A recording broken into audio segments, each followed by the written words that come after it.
Amin amin ya rabbal alamin. A'udzubillahi minasyaitonir rajim. Bismillahirrahmanirrahim. Assalamualaikum warahmatullahi wabarakatuh.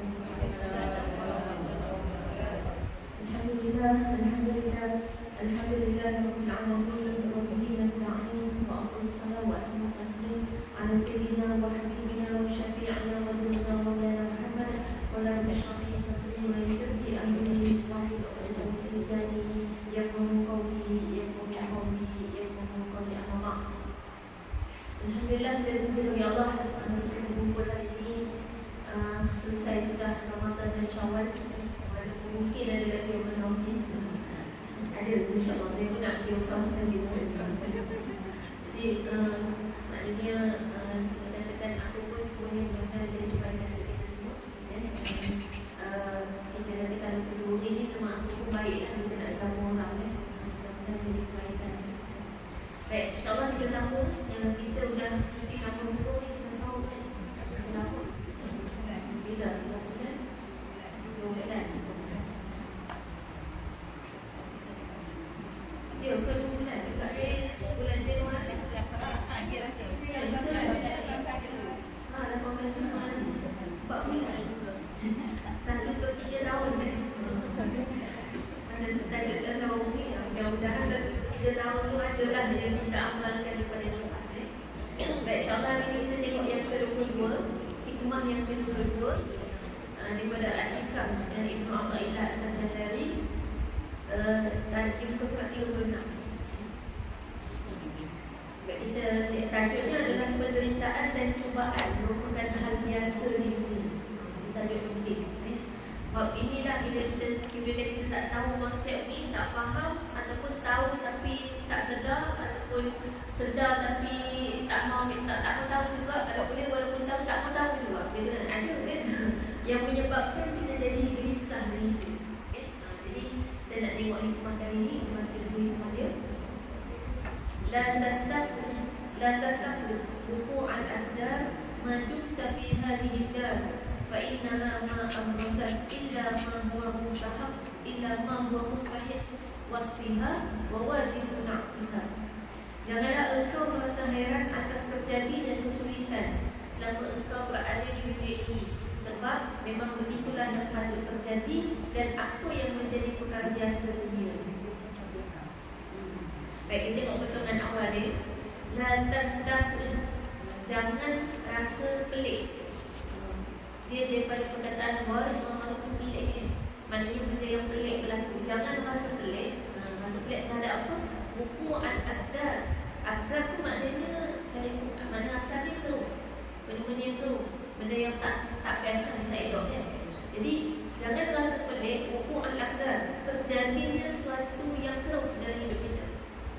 Maknanya benda kesulitan, kepayahan, benda-benda yang tak elok yang kita tak nak. Madum kafiha dihidar, selama mana engkau berada di dunia ini. Dar tu, kalau ikut dar maknanya kampung. Kalau kita baca doa ulang kubur, ada juga dar. Assalamualaikum ahlan diyar. Diyar jamak dar. Maknanya kita tengah bagi salam ke orang kampung. Kampung apa? Kampung kubur. Tapi tiba-tiba dia jawab, kita cabut lari. Ingat ke?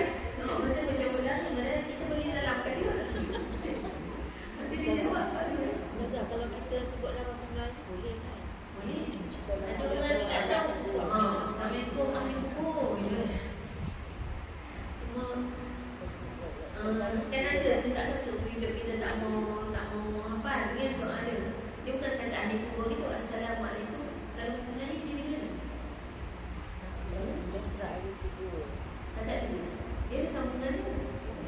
Kita kalau boleh tampal dia lah kat kereta kita. Kalau dah tak ingat ni. Sebab kita lalu kubur memang masa naik kereta kan. Siapa lalu kubur masa naik basikal, tampal basikal. Kalau kita masuk dalam kuburan pun kita masuk sebut juga. Sebelum masuk kan Masuk kat pintu kita kat pintu. Assalamualaikum warahmatullahi wabarakatuh. Muslimin wal mukminin wa inna insyaallah tu yang mengisahkan kat belakang dia. Mula-mula bagi salam dia kata wa inna insyaallah bikum lahiqun. Maknanya sesungguhnya kami insyaallah sekarang nanti akan ikut kamu. Jadi setiap kali lalu kubur tu kita insaf. Nas'alullah lana wa lakumul afiyah. Kami mohon kepada Allah. Senang pula, senang saja nak ingat. Tapi ingat tak sampai habis? Saya biar senang. Okey. Dia 3 je isi dia. Yang pertama, Assalamualaikum kan. Assalamualaikum wahai ahli kubur. Ini perkampungan lah kali kan. Ada perkampungan, kampung kubur. Kubur tu kita tak satu kampung. Assalamualaikum warahmatullahi minal muslimin wa mu'minin. Di kalangan orang Islam dan orang yang beriman. Kan? Maknanya dia hanya untuk perkuburan Islam. Lalu perkuburan Cina tak payah baca. Tak payah buat apa lah. Tapi tak baca buat benda lain pula. Tak payah buat. Tak payah. Nanti ada yang kata tak acu lah, kesian kat dia. Biarlah umat dia yang mati.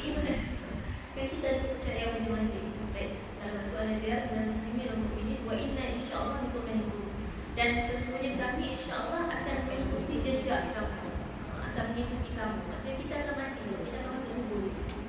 Maksudnya kami insyaAllah akan masuk kubur juga. Kami insyaAllah akan mengikuti jejak kamu. Wa inna insyaAllah bikum lahiku. Nas'alullah lana wa lakumul afiyah. Dan kami memohon kepada Allah afiat, kesihatan, kebaikan, afiat bagi kami dan bagi kamu. Jadi kita doakan kita dan mereka. Ni kena baca. Kalau tidak nanti kita kata kita tak pernah baca doa bila dalam kubur. Bila kita masuk kubur, dia orang akan tengok kita ni siapa dia pula. Dulu kat dunia kau main sombong, lalu kat tempat kita tak pernah bagi salam. Tak pernah nak doakan kita semua, tak pernah. Dia tiba masuk sebelah kita kita kan dia. Dia jadi kita tak beradab dengan ahli kubur. Kita tahu kita ingat kematian mati bukan bermakna habis selesai segala-galanya. Dia masih hidup. Kita mati esok kat kubur-kubur kita kenal ke jiran kita yang mati. Dia biasanya orang beriman dia kenal orang beriman. Dia bukan kenal macam jiran kita kat rumah, kat taman bidaru. Dia bukan gitu. Dia sebenarnya kita sekarang pun dalam dunia kita sekarang mengenali fizikal dengan mengenali orang lain. Jadi macam kita hari ni kan, orang beriman dan betul-betul beriman itu sesama mukmin tu dia kenal. Kenal macam mana? Contoh, kita kalau tahu orang mukmin, kita bila di mana-mana kita jumpa orang beriman, perasaan kita lain. Kita kenal walaupun kita tak pernah berkenalan dengan dia. Beza kadang-kadang dengan jiran kita, tapi kalau kita kata tak sejalan, kan? Walaupun kenal fizikalnya, tapi hati kita tak kenal. Jadi kenal dia soal untuk kita. Dan kita sebenarnya kenal untuk kita. Sebab tu kita pernah sebutkan, kita kata gini, kadang-kadang kita ni mungkin ada di kalangan kita yang tak banyak kenalan. Kita bukan jenis yang mudah untuk say hi, hello, ihama, halki, nasr-nasr. Mudah-mudah dia kita ada orang yang mudah jumpa siapa-siapa hai gitu je, sembang macam dah kenal 10 tahun. Padahal kita pertama jumpa. Tapi kalau ada orang yang tak mudah untuk sembang kenal. Tapi kita ingat dengan keimanan kita, walaupun kita tak kenal orang masa kat dunia ni dengan kenalan yang bersifat fizikal, tapi bila kita adalah orang beriman berada di atas jalan Allah yang benar, pada satu saat kita memerlukan saudara, teman, itu mereka akan muncul. Seolah-olah dah kenal kita lama. Jadi yang penting kerja kita ialah duduk atas jalan yang benar. Macam kat Gaza, kalau kita nak faham, kita tak pernah berkenalan dengan orang Gaza. Tapi tengok bila satu berlaku pada mereka, satu dunia menolong dan hadir untuk mereka, tapi hanya orang yang betul-betul beriman saja. Yang lemah imannya tak. Yang lemah imannya ni tak tengok video, kesian tapi tak buat apa-apa. Lepas tu ambil tahu, lepas tu nanti tiba-tiba Gaza menang, masa tu kita nak ngaku orang Islam memang kuat. Itu yang tak kuat iman. Yang kuat iman, kita akan hadir bersama-sama mereka. Macam itulah kita tengok macam mana Yaman turun, macam mana akhirnya saudara-saudara seagama kita ni turun sama-sama bagi yang betul-betul kuat iman. Yang lemah iman ni kita harapkan dia bukan lemah selama-lamanya, tapi kita mungkin dalam proses sedang memperkuatkan iman kita. Tapi itu kunci dia, kenal dengan hati, dengan iman kita. Jadi kalau kita doa atas jalan yang benar, satu jalan, jalan lurus bukan selagi duduk atas jalan lurus tu, maka akan ada setiap orang yang ada atas jalan lurus tu semua saling mengenal atas satu sama lain. Tapi kalau yang ada atas jalan sesat, yang orang kafir ni, nampak dia tolong-menolong, tapi sebenarnya dia bermusuhan. Dia ada kepentingan dunia masing-masing kan? Macam Amerika tolong Israel. Itu tolong tu bukan tolong atas dasar persahabatan, kasih sayang tak? Masing-masing ada kepentingan. Nanti kalau dah hilang kepentingan masing-masing, disadarilah kenapa Israel terima pertolongan daripada Amerika. Sebab Amerika ada banyak senjata kan, ada harta kekayaan semua yang akan support dia punya persenjataan dia, termasuk gaji-gaji tentera dia. Tapi kalau dia pergi bayangkan itu terjatuh miskin dah, dia tak kawan dah kan? Dia hanya berkawan sebab ada kepentingan. Macam itulah beza dengan orang beriman. Kita berkawan, bersahabat hanya atas dasar keimanan. Kita tak ada apa-apa terhendak pada dunia. Jadi kawan tu senang atau susah, kita sentiasa bersama dia.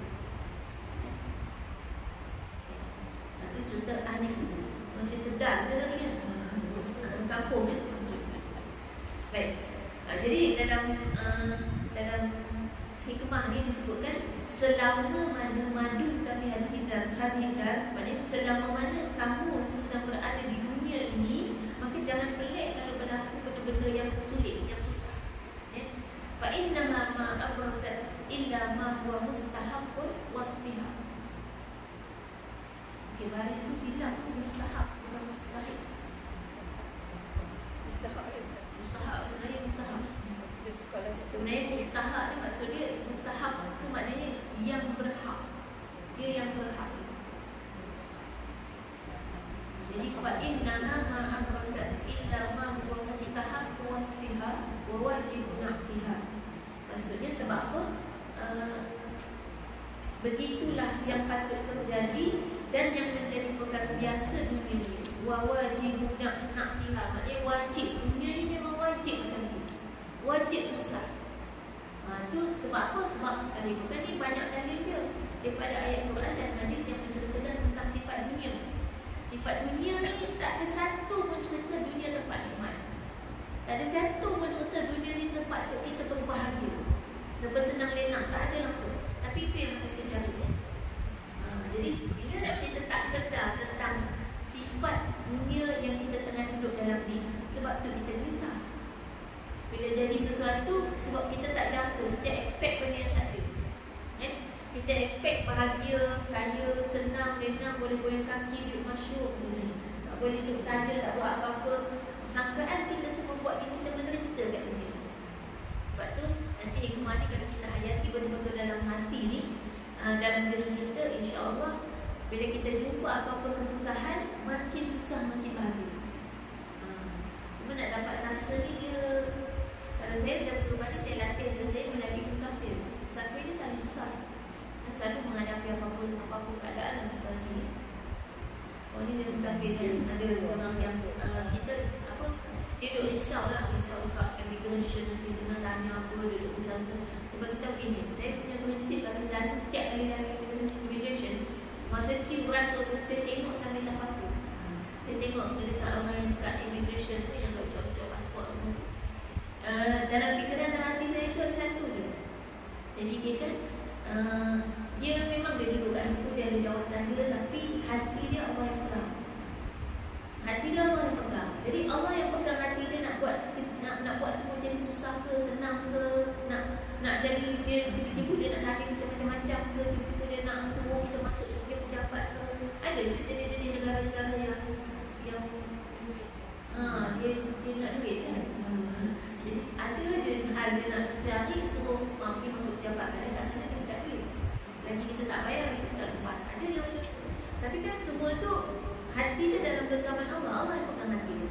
And kadang-kadang saya sampai terbayang, wah ini kan Allah kata antara dua jari kan, maksudnya boleh berbalik gitu kan. Senang je Allah nak pusing-pusing hati dia. Senang je dia nak mudahkan urusan kita dan nak susahkan kita.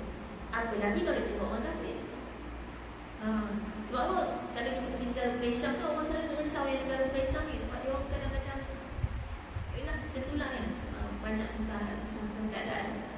Bila apalagi orang Kaisang, sebab saya kata apa, memang kita tahu Allah sebut dalam Quran, hati orang tidak beriman sangat lemah. Dan Allah boleh bolak-balikkan hati dia. Kita ada Allah yang maha berkuasa, maha perkasa. Tiba-tiba kita duk risau dengan manusia depan kita yang tidak beriman kepada Allah yang Maha Berkuasa, Maha Hebat, Maha Perkasa. Risau tu tak sesuai kan? Jadi bila bayangkan selalu maknanya setiap kali lalu immigration dia bertambah iman dia kan? Bertambah iman, jadi kita bayangkan macam mana Allah genggam hati dia, Allah yang akan gerakkan hati dia nak mudahkan ke, nak tanya ke, nak buat apa pun, semua Allah yang mudah. Semua Allah yang akan gerakkan. Sekalipun jadi kesulitan, Allah juga yang gerakkan hati dia. Pasti Allah nak bagi satu kebaikan kepada kita, sebab kita tahu Allah Maha Penyayang. Jadi musafir kita tu tenang.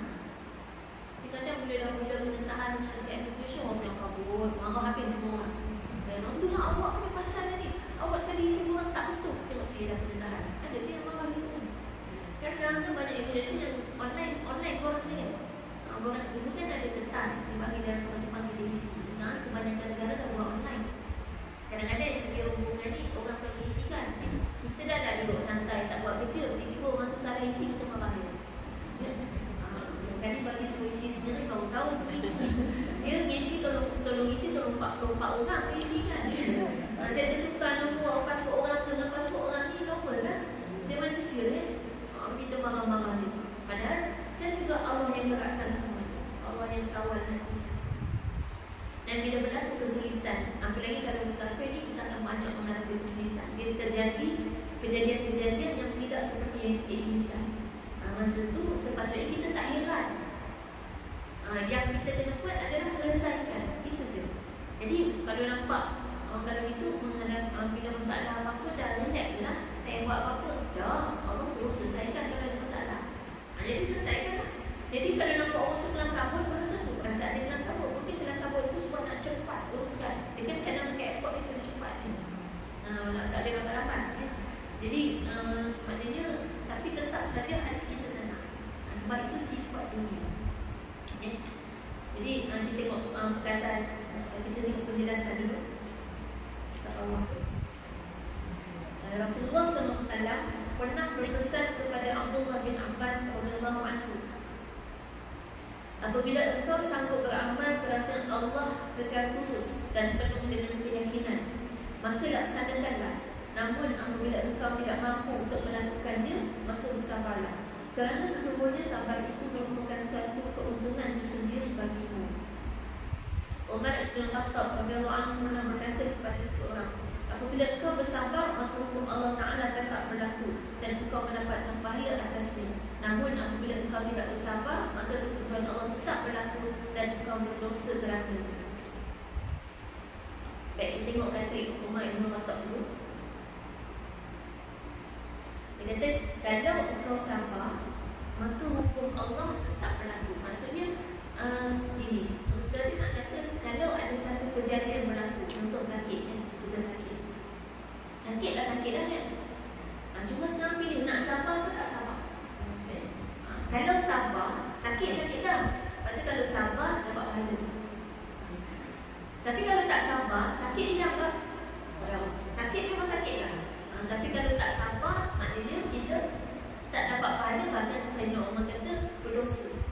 Mungkin kalau tahap berdosa ni, dia di tahap ni kita menyalahkan takdir. Bila kita sakit, ada je yang menyalahkan takdir. Kadang-kadang kita rasa kita ni rajin ibadat. Yang rajin buat ibadat pasal apa? Aku yang kena sakit. Orang yang berbuat maksiat, yang berbuat menyanggak, apa semua tu tak sakit-sakit. Sehat pun dah pecah rumah orang lagi kan. Dan yang kita ni sakit-sakit, padahal kita ada buat ibadat, datang masjid. Dan kaki kita ni kita tak pernah bawa pergi tempat maksiat. Pasal apa? Tiba-tiba kita sakit kaki. Kan? Betul kan? Jadi yang kadang-kadang bila kita salahkan takdir, itu yang kadang-kadang menjadi mencari-cari kaedah mengubati penyakit dengan cara yang haram. Jadi kan dalam kaedah merawat penyakit kita ni, kena ingat betul-betul guideline dia. Penyakit adalah sakit itu memang fitrah dunia. Kalau ada manusia tak pernah sakit, takut-takut jadi macam Firaun. Firaun tu tak pernah sakit. Sebab tu jadi Firaun tu. Pasal dia merasa dia hebat sangat sebab tak pernah sakit. Jadi sakit tu nikmat sebenarnya. Cuma sekarang Allah bagi kita peluang, bila sakit, macam mana nak dapat pahala dari sakit. Yang pertama dengan cara sabar. Yang dapat pahala yang tak ada penghujung. Sabar pahala yang tak pernah dicatat berapa nilai dia, menunjukkan nilai Yang kedua, peluang untuk kita buat ibadah dengan cara berikhtiar. Kita tahu kalau kita nak ikhtiar, kita kena cari ilmu. Dia kan kita sekarang kebanyakan bila sakit, kita nak ubat ke mana, kita pakai hak mana dah orang bagi tahu, tunggu orang bagi tahu, ataupun kita yang dah sedia ada yang itulah kita pergi. Kita tak cari dah ilmu dia. Padahal sepatutnya masa kita sakit tu, peluang pahala tu selain daripada ikhtiar, tambah ilmu. Kita tak pelik pun, kita ni manusia. Ada tubuh badan, kita semua kita ada badan fizikal. Tapi kita tak tahu nak urus badan kita ni supaya dia sihat. Tunggu dia sakit, kita serah orang lain tu uruskan badan kita yang sakit. Pelik kan? Kita macam beginilah. Kita ada kereta, tapi tak boleh jaga kereta kita. Itu banyak tu kan. Ubat dan pertama ni ada orang yang kita boleh jaga. Naik je. Naik je. Tahu-tahu bosan. Itu maknanya pemilik kereta yang tak sayang kereta dia. Kan? Ada seorang orang ataupun ada tempat bergantung. Biasa kita ada tempat bergantung, ada orang yang teruskan. Kita tak ambil tahu langsung. Kita tak apalah kalau tak ambil tahu pasal enjin. Ni minyak pun tak tahu. Isi minyak pun tak tahu. Kau naik je. Ada anak tolong-tolong dengan minyak semua. Jadi setiap kali kita naik je. Jadi sepatutnya kalau itu memang kita punya. Dan kita tahu pula kenderaan bergantung lah. Ini yang ada tempat bergantung, mungkin kita akan bergantung dengan anak tu, dengan suami tu. Tapi yang tak ada tempat bergantung, mesti kita akan belajar. Sebab kita tahu itu kenderaan kita kena jaga. Rumah kita. Dan kita tahu kan cara nak jaga rumah kita. Pelik kan kalau kita ada rumah, kita duduk je kat situ, duduk buat kerja, pergi makan, tidur, buat semua-semua. Tiba-tiba jadi sesuatu rumah kita cari orang untuk uruskan rumah tu. Jaga rumah tu masuklah sapu sampah, buat lantai, tidak, kita tak buat semua tu, biar je. Tak tahu dah, tahu-tahu kenapa rumah ni macam baru dia semacam. Lepas tu mau cari orang, macam mana nak segera rumah ni? Itu pelik tu. Kita jaga rumah kita, tubuh badan kita. Kita hari ni majoriti tak tahu pasal badan sendiri. Tak tahu-tahu bila dah sakit. Jadi kadang-kadang Allah nak sedarkan kita masa kita sakit, supaya kita menuntut ilmu. Akhirnya kita cari dan kita belajar untuk dapat pahala. Jadi kalau kita ikhtiar sekadar yang ada depan mata, itu dapat satu pahala. Tapi kalau kita ikhtiar di tahap yang menuntut ilmu, itu pahalanya jauh lebih besar. Ini tafakkur atau fikir yang saya rasa saya dapat ilmu yang saya ajar yang jalan-jalan ilmu itu daripada sakit yang tak sebab asalnya ayah saya sakit. Ayah sakit dan maknanya semua jaga ayah dan majoriti itu sakit. Yang jaga ayah kita sakit. Sampai dalam terakhir saya paling sihat, tapi sampai satu tahap saya tak jaga sampai 3 minggu. Angkat ayah pada yang lantai yang akan katil, sakit. Sakit badan lah. Saya tak boleh tahu mak ayah. Saya balik KL senyap je, dia panggil balik. Saya nanti saya nak study dulu, nak cari dia. Sebab maknanya sakit tu ada satu dah berlaku. Ayah bukan ingat kan. Orang lelaki buat berangkat. Jadi akhirnya saya kata, saya berfikir satu, yang di peluang Allah nak bagi pada kita. Saya fikir takkanlah kerana seorang sakit, semua orang jadi kena sakit. Mustahil kan? Mustahil. Allah cipta, Allah bagi sakit tu ada hikmah. Ya? Jadi mungkin hikmahnya, bahkan sekarang saya bersyukur, maknanya kadang-kadang mungkin Allah bagi saya sakit, sebenarnya Allah nak bagi ilmu kepada anaknya. Ya? Dan tapi yang kena menghadapi sakit tu ayah. Kadang-kadang setiap ayah saya sakit, saya terima kasih. Terima kasih ayah sanggup untuk bertahan sakit ini untuk Allah berikan ilmu kepada anaknya. Ya, akhirnya di situlah yang saya study, cari berpuluh-puluh jenis perubatan, rawatan satu dunia. Belajar untuk cari study macam budak universiti. Buat perbandingan, cari itu bukan sekadar kaedah ni dah. Setiap satu kaedah tu saya akan study syar'i atau tidak. Sebab itu nombor satu, syarat paling utama ikut syariat itu tidak. Jadi macam mana cara dia? Kita carilah salah satunya dengan kaedah apa recommendation daripada kepada ulama yang ada, kan, ulama sekitar juga. Kalau tak ada recommendation daripada ulama, kita study macam mana cara rawatan ini dibuat, macam mana teknik dia, kaedah dibuat tu ada dari pertentangan syariat. Study cara macam tu setiap satu jenis rawatan. Memang study semua sampailah akhirnya buat shortlist 10. Shortlist 10 ni yang syar'i lah.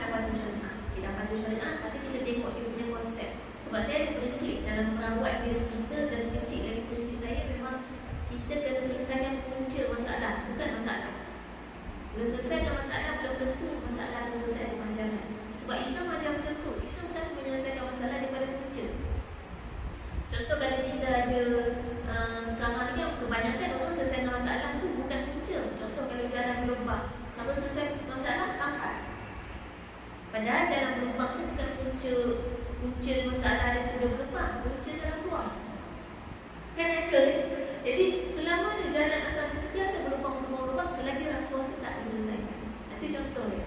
Jadi masalah kena diselesaikan daripada punca.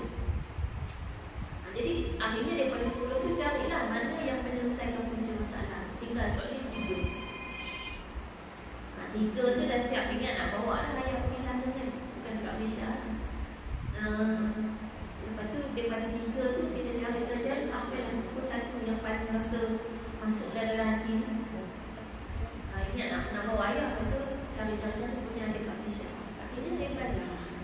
Bukan setakat maknanya bukan setakat untuk kesihatan. Dan akhirnya saya belajar tu tanpa dijangka. Rupanya bila tak asal belajar tu nak tabayun. Kan tabayun konsepnya. Sebab saya tengok pro kontra. Setiap daripada kaedah rawatan ada pro kontra. Kita tahu ada orang setuju dan tak setuju. Semua macam tu. Rawatan apa pun akan ada yang setuju dan tak setuju. Jadi saya tengok kedua-duanya. Itu akan secara studi juga. Kedua-duanya yang setuju dan tak setuju. Apa hujah mereka? Yang tak setuju apa hujahnya, yang setuju apa hujahnya. Dan saya dapati yang ini, yang tak setuju tu hujahnya memang saya tak dapat terima. Dari sudut apa? Saya tengok hujah mereka sangat dipengaruhi oleh kaedah keilmuan barat. Sedangkan yang sebenarnya berlaku dalam kaedah rawatan ni adalah tadabbur daripada Quran. Yang orang Islam sendiri lama tak kenal hasil tadabbur Quran yang menghasilkan satu ilmu baru. Tapi orang Islam sendiri menolak yang tak setuju tu orang Islam juga. Sebab kita dah lama tak jumpa tadabbur macam mana yang menghasilkan ilmu baru. Kita dah tahu. Kita tahu tadabbur tu maknanya nak faham Quran. Quran tu boleh memunculkan ilmu baru. Itu yang berlaku zaman berzaman. Macam mana umat Islam boleh sangat maju dengan pelbagai ilmu baru? Hasil daripada merenung ayat Quran. Jadi ayat Quran tu kita tahu dia qat'i kan, dia pasti. Dan dia yang paling betul. Tak boleh siapa kata salah. Kalau kita beriman, maka kita akan percaya isi dalam Quran itu. Jadi dari situlah akhirnya kita kata terhasil dengan ilmu yang mungkin kita akan susah sangat nak fahami kalau kita jauh daripada itu. Sampai akhirnya dapat satu ilmu yang subhanallah selepas daripada itu makin saya tabayun makin rasa apa kata mantap, lebih yakin lagi. Sampailah jadi ainul yakin. Ainul yakin ni bila kita praktikkan dan dia berlaku depan mata, itu jadi ainul yakin. Jadi rasa syukur tu macam tak berhenti nak ucap, hanya sekadar satu sakit yang mendatangkan banyak ilmu. Saya ingat dulu masa saya accident patah tulang, saya memang patah tulang selalu. Sebelum saya pilih saya nak dirawat dengan kaedah apa, saya study dulu. Sempat patah tulang tu baca-baca tengok video. Sempat. Suami dia pun dia percaya dengan keputusan saya. Dia tanya nak pergi kat mana ni. Saya scan dulu, pastikan dia patah betul lah. Dia dah scan, X-ray kan, patah dan disuntik. Lepas tu dah dapat surat semula untuk buat rawatan semua. Saya kata nanti dulu saya nak study dulu. Rawatan yang paling boleh ditermakan, tentu kan, boleh ditermakan dan paling syar'i.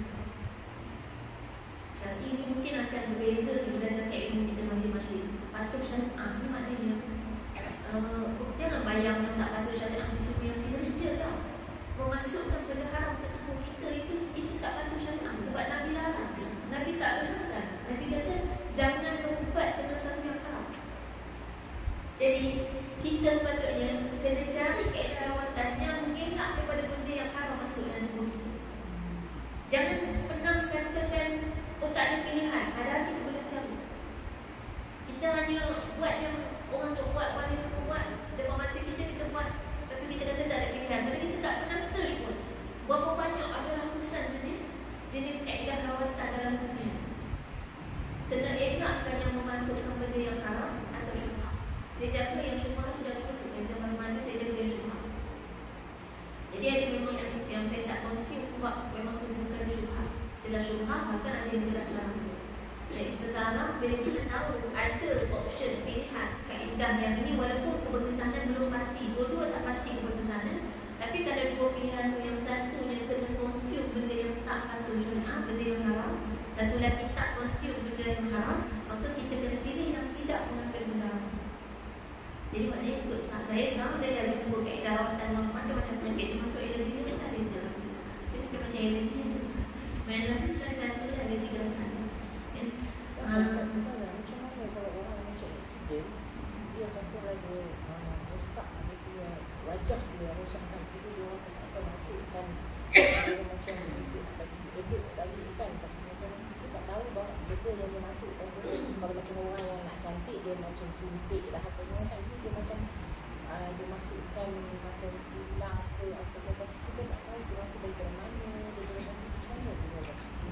Nombor satu accident muka rosak. Nombor satu kita soal dulu terpaksa pada masa dia lebih baik dia buat sesuatu teruk yang menyebabkan memang dia tak boleh hidup lepas tengah macam tu gitu kan. Jadi cara memperbaiki dia nombor satu kena cari dulu cara. Cari. Sekarang ni kita tak cari. Kita hanya pakai yang terhidang depan mata kita je. Situ masalah dia. Jadi kalau kita dah ikhtiar cari. Sekarang lagi senang nak cari. Tak payah masuk konsultan mana. Masuk dari internet je. Google je. Maknanya setelah kita cari dan kita memang tak jumpa jalan lain, maka dia diharuskan kalau memang akan memudaratkan kalau kita tak kuat kawasan. Tapi kalau kita tak cari dan kita terima macam tu saja dan kadang-kadang kita memang jelas bila kita tak tahu tu memanglah kita tak tahu kan kita nak tanya kan apa benda semua tu kan dia bagi tahu mungkin kita tak faham juga. Kita tak tahu dan yang jelas dia ni benda tu tak ada label yang kata halal pun. Kan jelas bila tak ada label kata halal dan tak ada siapa pernah cakap dia halal. Padahal boleh kata majoriti umat Islam duk pakai kalau tak ada siapa pernah cakap dia halal. Dia kena ada lah statement tu halal tu orang Islam duk pakai. Kita macam barang-barang doktor semua macam mana kita nak tahu barang halal. Kita tak cakap. Dia kalau ada halal ada orang boleh kita cakap besok ada check. Dia pun memang susah. Memang susah. Itulah kita punya perjuangan memang susah. Waktu yang kita tengah bincang tasawuf ni di dunia ni memang tempat susah. Apalagi zaman kita sekarang yang kita tahu daripada 5 zaman fasa yang Nabi ceritakan, zaman kita ni merupakan jahiliyah yang paling susah. Dunia paling hancur binasa. Kita tengah duduk dekat zaman yang dunia tengah binasa sehancur-hancurnya. Kita je tak sedar buat duduk dalam rumah ni dalam bilik yang macam aman mereka dia sekarang tengah hancur. Jadi bila kita nak berjuang mempertahankan agama itu sangat susah. Memang susah. Kalau kata agak susah masih okey lagi, masih normalnya dunia. Sebab tu kita katakan yang dalam hikmah yang kita bincang ni adalah kita menyedari memang kita tahu kat sini jangan pelik bila ada benda susah kat dunia. Jadi kalau kita nak cari yang mudah dan senang, aneh kita ni.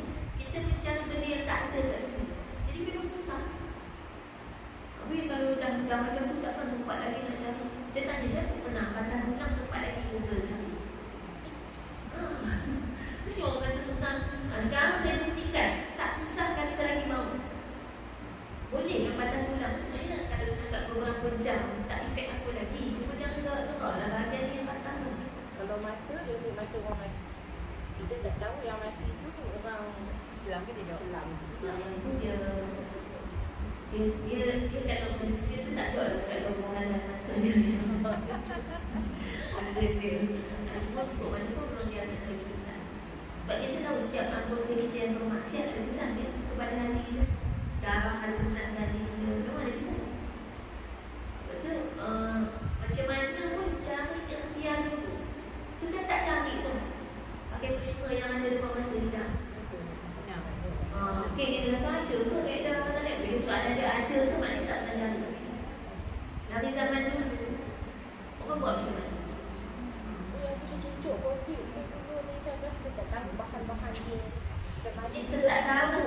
Kita tak tahu tu kita belajar. Kita study. Kita tidak benda tu. Kita semua orang cucuk tu kita. Itulah maknanya kita tak cukup susah. Tak cukup bersusah payah. Dia tak terima lah. Saya dari dulu. Kalau orang bagi saya ubat ke apa beneran nak suruh makan, saya akan study dulu macam mana cara benda ni berfungsi. Bukan setakat study dia buat apa tak, macam mana cara dia berfungsi. Sebab ada setengah contoh kan, ada orang kata, oh ni ubat kesuburan. Saya tanya, kesuburan yang macam mana? Saya tak tahulah janji kesuburan. Tahu tak kesuburan perempuan dari banyak cerita dia? Satu hormon. Kalau ubat tu buat hormon dan masalah kita hormon okey. Tapi kalau masalah kita misalnya ada orang masalah dekat tiap fallopian tersumbat, maka kalau buat hormon apa pun tak ada dia hormon. Kan cara buat berfungsi adalah memperbaiki hormon. Maknanya dia tak function lah untuk orang yang masalah ni kuatir kalau piur. Masalah dia bilang telur. Kalau ubat tu masalah dia misalnya untuk menguatkan rahim misalnya tu. Kalau masalah dia kat kolektor, tak saya kena masalah. Kesemua perempuan tu panjang sebenarnya, banyak sangat. Contoh daripada piur pada piur ovary, dinding rahim, uterus dia macam-macam semua. Jadi macam mana cara saya buat reproduksi? Kalau orang bagi ubat kolesterol, macam mana cara buat kolesterol reproduksi? Apa yang dia buat di tubuh itu? Kalau macam apa, kita vaksin dulu, kita ni memang cepet lah ilmu pasal vaksin ni kan. Kita dengar daripada semua pihak kuasa saja yang macam kalau kita ambil, kita tahu benda tu memang bukan halal lah kan. Adakah benda tu ditanggung oleh orang atasan yang buat benda tu? Kita kena tanggung juga sendiri. Kalau kata mereka tanggung confirm, tapi kita pun menanggung juga sebenarnya. Sebab diri kita, hak kita. Diri kita, hak kita, apa yang kita buat, semua benda yang kita buat, Allah akan tanya kenapa kamu buat macam tu. Kalau kita jawab terpaksa, Allah akan cek balik terpaksa sekarang mana. Yang namanya terpaksa hanyalah kalau tak buat mati. Itu baru nama terpaksa. Setelah COVID tu kan, kalau kita tak cukup 3 dos, tak dapat keluar darah, jadi macam pasal tu macam terpaksa. Kita dipaksa. Okeylah, jadi macam saya bocorkan. Kalau betul kata terpaksa, saya boleh tak? Saya saran ayah. Tak masuk sama sekali tak. Dan saya keluar masuk hospital hantar mak, jaga ayah kat luar. Biasa. Tapi saya ambil, tapi saya kena juga. Suka-suka. Saya tak ambil dan saya tak pernah kena ambil. Sampai tahap saya duduk serumah dengan yang semua kena masa tu. Lepas tu balik KL, saya pergi internal masa tu, duduk rumah tu, balik KL, nampak berita yang rumah tu semua kena. Suami saya kena. Tapi cek-cek saya tak kena. Sampai orang tak percaya, biar betul dia kan. Ingat saya yang cek tak betul ke apa kan. Saya kata kalau saya tak kena, tak kena kan, tak mati. Maknanya apa ya, kita kata maksudnya kadang-kadang dan dengan izin Allah juga cuma kita nak katakan memang masa tu orang kata tak boleh saya cuma katakan masa tu saya kata gini lah, ni mesti sekejap je. Sebab cara saya fikir nanti apa yang akan berlaku berdasarkan sejarah yang lalu semua benda berlalu macam tu saja dan sekejap sebenarnya. Kita masa terseksa masa duduk dalam tu, ni kan pengalaman hidup kita macam tu kan, bila menghadapi masalah masing-masing. Masa masalah kita rasa berat sangat, tapi lepas dah sudah katalah masalah tu 25 tahun yang lepas, sekarang macam tak ada apa-apa kan masalah tu. Masa hadapi masalah tu rasa macam dah nak dunia ni dah bilang. Itu sepatutnya kita bawa dalam pengalaman hidup kita. Jadi masa tu yang saya fikirkan tak apa, dia tak bagi tak apa. Padahal saya ni memang selalu beliau besi. Masa tu saya bertahan, saya kata tak apa, kejap ni. Kejap dia dah sekejap. Kejap tu memang sekejap, sekarang dah boleh tak. Bertahan. Kalau ada orang kata nanti susah gini, tak apa. Kalau memang susah, saya tak faham. Maknanya, dan memang sekejap kan kalau tengok balik tahun bila start 2020. Sekejap dia kan? 2019. Dia mulai 2019. Saya ingat PKP, saya sini 2020 seminggu sebelum PKP. Mungkin 2019 dah start tu. Dah start ada tapi sekarang PKP Sebelum satu. dah habis. Sekejap sangat. 2 tahun. Tapi dalam tempoh tu kita rasa rasa macam takutan, risau, macam-macam. Ada sekejap je. Cuma terkendala kerja-kerja risau. Kita rasa macam susah semua. Sebab kematian banyak. Dulu kat TV kan nak bawa jenazah satu. Aku tak takut saja. Tapi tengok bila dia dah berlaku sekejap je kan. Macam tu lah ujian kat dunia ni. Semua masa kita lalui memang kita rasa susah hati, borak, rasa gelap dunia. Tapi nanti dia akan berlalu. Yang penting macam mana kita akan tetap bertahan di atas jalan Allah. Dengan prinsip yang jelas, bukan ikut hawa nafsu. Memang prinsip jelas je kita nak bertahan dengan hukum Allah. Kita nak jaga. Baik, itulah yang nak dijelaskan dalam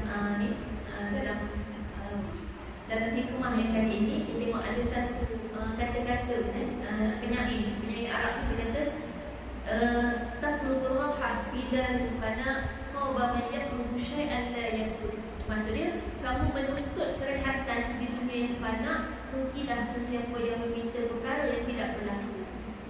Jadi memang ada ulama yang kata gini, dia kata hidup kat dunia ni, kalaulah aku mendapatkan keberuntungan, maka itu adalah, kalau aku mendapatkan kenikmatan, maka itu adalah keberuntungan. Tapi kalau aku mendapatkan kesusahan, maka itu perkara biasa. Jadi cara fikir dia gini, dalam hidup kita kena ada mindset dalam fikiran kita, dunia tempat susah. Jadi kalau susah, orang memang dunia ni susah. Tiba-tiba dapat nikmat, oh ni pelik ni, ada gitu. Oh ni pelik ni. Jadi macam mana kita nak hadapi nikmat ni supaya kita tak lalai? Yang normalnya susah. Jadi kalau susah, lepas depan tempat jatuh, ditimpa tangga, lepas tu runtuh bangunan, apa ni, lepas tu terboleh jatuh, macam mana pun, itulah dunia normal. Jadi kalau kita betul-betul sedar ni dah masuk dalam hati kita, kita akan sangat bahagia hidup kat dunia ni. Sebab kita sedar dunia ni tempat susah. Yang jadi gelisah sebab kita target dunia tempat senang. Jadi bila datang kesusahan, kita gelisah sangat. Jadi maknanya sekarang ni, bisa katalah, kita sekarang ni kat rumah kita, macam kata, kita rasa rumah kita tu normalnya boleh tegak, elok kan. Kalau tiba-tiba tu kita rasa susah. Tak, sekarang ramai setting. Rumah runtuh normal, rumah tegak normal. Jadi bila runtuh, oh biasa lah, memang macam ni lah. Rumah runtuh biasa. Kalau tegak lagi, ni tegak ni. Kita buat macam mana ni supaya kita boleh menghadapi masalah rumah tegak ni. Masalah apa rumah tegak? Masalah lalai. Bila dapat banyak sangat nikmat, kesenangan ni jadi lalai. Jadi maknanya apa kesusahan kat dunia, Allah sebutkan dalam Quran, katanya kesusahan kat dunia ni bentuknya rasa lapar, maknanya tak cukup makan, dan harta, tak ada harta, kehilangan harta, kemudian sakit, dan kemudian kehilangan orang yang disayang. Jadi bila dah sebut dalam Quran sifat dunia, maknanya normal kan? Normal kan dunia ni? Dunia ni maknanya hilang semua yang kita suka tu normal. Kalau kita rasa hidup bahagia lama sangat tu, jangan bertenang. Heran-herankanlah diri kita. Heran pasal apa hidup aku macam flawless, macam tak ada apa masalah. Heran sikit. Aku silap dunia ke kan? Sebab dunia tempat susah. Pasal apa kita jadi elok je hidup kita tak ada apa-apa. Saya ada satu patra. Masa patra tu tempoh tu macam agak tenang kan hidup tu, macam tak ada. Sebab saya biasa dari muda memang banyak berjuang kan. Hidup saya dalam perjuangan. Itu ada satu tempoh tu macam agak relax. Saya perasaan macam tak berjuangkan apa-apa sangat. Itu-gitu lah. Sampai satu tempoh tu rasa, mana boleh hidup macam ni. Tak kena hidup macam ni. Sebab apa? Sebab dunia tempat berjuang, bekerja ni. Bekerja tu kan kena berjuang. Kalau orang masuk, dah dibagi tahu dunia ni ladang, tempat bekerja, kita masuk ladang tiba-tiba okey lah. Kan, lepas tu kita rasa tenang, ambil sepoi-sepoi bahasa, menikmati pemandangan yang indah. Pelik tu. Pasal kita patutnya masuk ladang buat kerja. Kan? Masuklah kena pacak ke, kena apa tu, itulah benda yang kita buat. Dan bila bekerja mana ada senang. Kan nak kena mencampur ke, nak kembang pokok ke, melepas ke. Kalau masuk ladang kebun, kena pacat. Kalau masuk bendang, kena lintah. Maknanya ada benda yang kita buat bila kita susah payah. Dengan panas teringnya kan, dengan segala apa, kadang-kadang tiba-tiba ada haiwan buasnya. Itu baru normal. Tapi kalau tiba-tiba semua aman, damai, tenang, itu tak normal. Boleh lepas ni seronok bila